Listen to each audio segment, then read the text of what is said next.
의암댐 실종자 어디에? 어제 의암댐에서 발생한 선박 전복 사고 소식으로 시작하도록 하겠습니다. 네, 꼼꼼하고 명쾌한 이슈 분석과 두 분과 함께합니다. 박인복 여주대 교수 김태현 변호사님 나와주셨습니다. 네, 수도권과 중부 지방을 중심으로 집중호우가 이어지면서 그 피해가 걷잡을 수 없이 커지고 있습니다. 어제 춘천 의암댐에서 선박 3척이 침몰하는 대형 사고까지 발생했는데요. 네, 저희가 준비한 영상으로 함께 보시죠. 네, 지금 보시면 춘천 의암댐에서 발생한 선박 전복, 지금 떠내려가는 것이 바로 배의 모습입니다. 급류에 휩쓸려서 선박이 떠내려와서 다리 밑을 지났고요. 또 댐 수문 앞까지 저렇게 다다르고 있는 모습입니다. 이를 지켜보던 시민들이 발을 동동 구르면서 안타까워하는 모습까지 영상으로 전해졌습니다.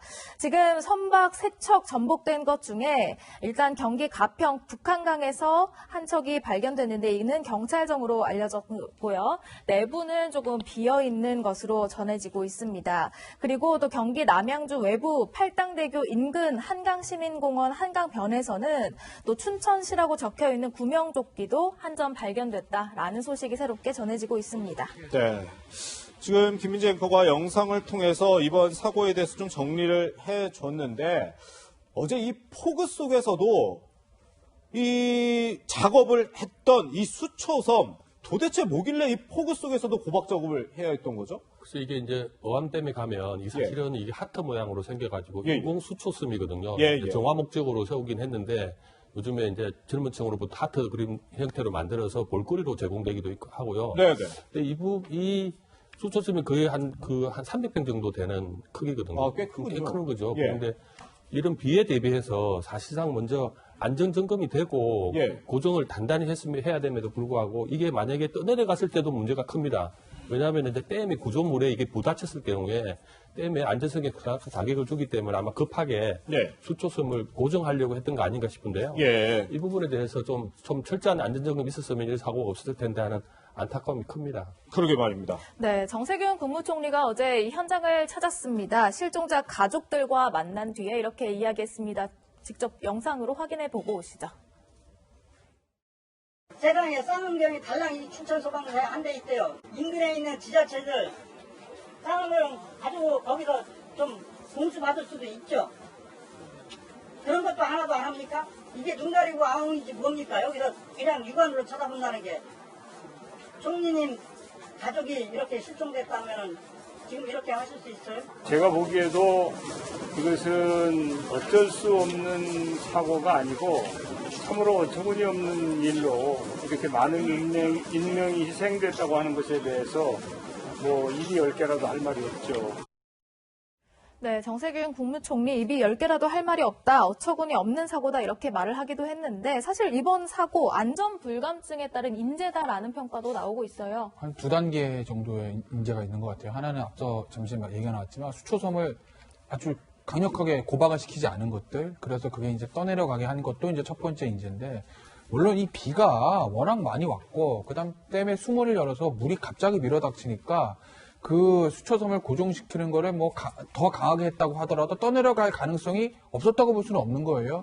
중요한 건 이 떠내려가니까 소방관사나 경찰들이 가서 고정을 시키고 그걸 이제 다시 붙잡는 게 임무긴 한데, 그 아무리 임무라고 하더라도 사람 목숨이 더 중요한 거 아니겠어요? 그러게요. 근데 단순히 비가 많이 왔을 때 가가지고 보트를 고명정을 타고 가서 고정시키는 게 아니라 당시에 수문이 열렸다는 거 아니에요.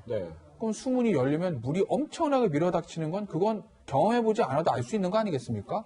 그런데 그렇게 댐의 수문이 열어서 물이 엄청나게 밀어닥치는데 거기 변변한 어떤 보호 장비 없이 구명정 하나 타고 거기에 보냈다는 거죠. 그럼 저 보트가 그 물에 남아나겠습니까? 단순히 비가 오는 문제가 아니라 댐이 수문이 열려도 물이 밀어닥치는데, 그러니까 그런 안전 조치도 제대로 하지 않고 내려보냈다는 거, 이게 인재 중에 인재라고 볼 수밖에 없는 거죠. 지금 어쨌든 지금 5명의 실종자가 있습니다. 오늘 아침부터 다시 수색 작업이 재개되고 있다는데 이 5명 조금이라도 빨리 좀 찾아야 될 것 같은데, 박인복 교수님, 이 실종자들의 사연이 참 안타까움을 지금 더하고 있거든요. 맞습니다. 이게 경찰관도 있고 일반 주무관 같은 경우에는 춘천시청 소속이에요. 주무관 소속인데 그 아내가 출산한 지가 지금 50일도 채 안 된다는 소식이 들려오기도 한데요. 이런 문제가 당하면 항상 우리가 그 실종자들이나 아니면 죽음을 맞이하는 이제 자기 업무를 다 하다가 위험한 일을 당한 거 아니겠습니까? 네. 좀 안타까운데요. 어쨌든 이 문제는 빨리 원인 구명도 돼야 되고 수색 작업도 사실은 좀 댐이 지금 계속 열려있는 상태에서 수색을 한다니까. 예. 저는 사실은 수색할 때만이라도 댐을 일시적으로 닫고 지금 비도 그쳤다고 하니까 네. 네. 일시적으로 닫고 수색에 열중해야 되지 않을까 싶은데 계속 물살이 있는 상황 수색이 제대로 되겠습니까? 네. 이런 문제도 좀 가족들이 안타까워하는데요. 이런 것도 받아들여서 수색을 할 때 좀 더 철저하게 하려면 뭐 생존자가 있을 수도 있습니다. 이런 경우에 한 명이 또 구조됐다고 하는 얘기도 뭐 좋은 소리 들려오긴 하는데요. 이분은 이제 구명조끼를 입고 뭐 우유도 입은 상태에서 생명조끼가 됐지 않을까 싶은데요. 빨리 수색 작업을 할 때 좀 철저하게 수색 작업을 빨리 끝냈으면 좋겠습니다. 예. 네, 지금 계속된 비로 유속에 빨라서 수색 작업에는 어려움을 겪는 상황이라고 합니다. 더디기만 한 이 수색 작업에 실종자 가족들은 분통을 터뜨렸습니다. 아직도 댐 열려있는 것 같은데 댐 닫고 수색해야 되는 게 맞는 거 아닙니까? 많이 답답합니다. 경찰관들 분들 아니면 소방관분들 제대로 아시는 분들 한 분도 안 계시고 가족들과 1대1 상황 설명을 조치하신다는데 그런 거 없었고요. 출동할 때 급류를 고려하지 않았다고 경찰서장님께서 직접 말씀하시던데 그게 말이 되는지가 궁금하고요. 그러니까 나와 계신 분들 다섯 분 정도 지금 강가 보고 계신 것 같은데 강가 보시지도 않고 그냥 서로 얘기하시고 그냥 강가 최소한 나와서 강가라도 보셔야 되는데 보지도 않고 그냥 서로 얘기만 하고 웃고 하하 그러고 계시니까 가족 입장에서 너무 화가 나고. 네, 정말 이 수색 작업을 보면서 참 가족들, 실종자 가족들은 굉장히 답답한 마음일 텐데, 그런데 지금 이번 사고의 원인을 두고도 지금 논란이 되고 있습니다. 특히 춘천시가 이런 입장을 밝혀서 실종자 가족들이 분통을 터뜨리기도 했는데, 춘천시 어떻게 설명했는지 직접 들어보시죠. 저도 1차 보고받았을 때는 그 수초섬이 떠내려가고 있다. 그래서 제가 현장 가보겠다. 그런 상황에서 또 2차로 보고 들어왔을 때는 철수하겠다. 철수해라. 이렇게까지 제가 지시를 내린 상태였습니다. 작업 현장은 뭐 제가 판단하기로는 실무자들이 판단을 한 것으로 보이는데 철수한다고 했는데 철수가 안 됐던 상황이었거든요. 그래서 그 부분은 좀 더 좀 세밀하게 따져봐야 될 것 같습니다. 글쎄요, 김태훈 변호사님. 네. 지금 춘천시에서는 이런 폭우 속에 고박 작업하라고 우리는 지시한 적이 없다라고 지금 거듭 밝히고 있어요. 뭐 실제 그럴 수도 있겠지만 이재수 춘천시장 역시도 지시한 적 없다고 하고, 그렇게 되면 이게 마치 춘천시에서는 지시하지 않았지만 실무자들이 서둘러 일을 하느라 사고가 터졌다, 이런 뉘앙스로 받아들여질 수 있을 것 같아서 상당히 논란이 되고 있네요.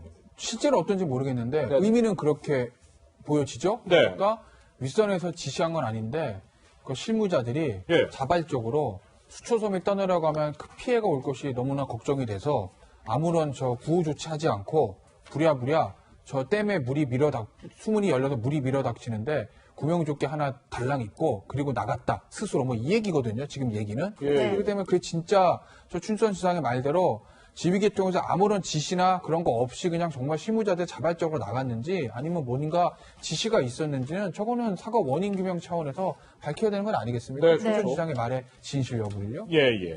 네, 많은 비로 지금 전국 곳곳에서 갖가지 사건, 사고가 일어나고 있는 가운데 이런 일도 있었습니다. 저희가 영상으로 한번 준비를 해봤는데요. 그제 오후에 있었던 일입니다. 여기는 경기도 의정부시 신곡동 중랑천인데요. 지금 떠내려가고 있는 인물 경찰관입니다. 지금 여기에서 어린아이가 떠내려간다는 신고를 경찰이 접수를 하고 인근 순찰차에서 순찰 중이던 경찰이 곧바로 물에 뛰어들어서 아이를 구조하는 모습입니다. 다행히 아이는 겨우 물 밖으로 이제 구조돼서 자가호흡이 처음에는 없었지만 심폐소생술을 1분 동안 해서 호흡이 돌아왔다라는 소식이 전해지고 있습니다. 지금 해당 영상까지 공개되면서 많은 사람들이 이 경찰관에 대해서 응원의 목소리를 보내고 있는데요. 박윤복 교수님, 아무리 경찰관이라도 이런 위험한 순간에 곧바로 결심을 하고 뛰어들기는 참 쉽지 않은 일인데요. 상황입니다. 사실은 안 좋은 소식이 많이 오는 가운데서도 이런 경찰이 쇼촌에서 사실은 교통경찰은 교통 유도하고 안내하는 쪽이 아니겠습니까? 그런데 이제 그 업무까지도 놔놓고 그다음 강가로 뛰어 들어갔다는 거는 네. 상당히 용기 있는 행동이고 어쨌든 그 어린아이도 구해졌다고 하니까 이런 안 좋은 소식 중에 좋은 소식으로 들립니다. 네, 네. 그렇군요. 급류에 휩쓸린 아이를 구조한 신곡지구대 고진형 경장. 저희 뉴스에일 라이브의 통화에서 구조 당시 상황을 생생하게 전해주기도 했는데요. 저희가 직접 연락한 고진형 경장의 얘기 들어보시죠. 구명조끼를 기다리려고 했는데요. 애가 좀 속도가 붙더라고요. 쓸려 내려가는 속도가. 그래서 그냥 바로 머리가 이제 올라왔다 내려갔다 했거든요. 대략적인 위치는 추정했습니다. 처음에는 제가 발이 안 닿아서 반까지는 수영을 해서 갔고요. 제가 막 걸을 때 있잖아요. 그때부터 발이 닿은 겁니다.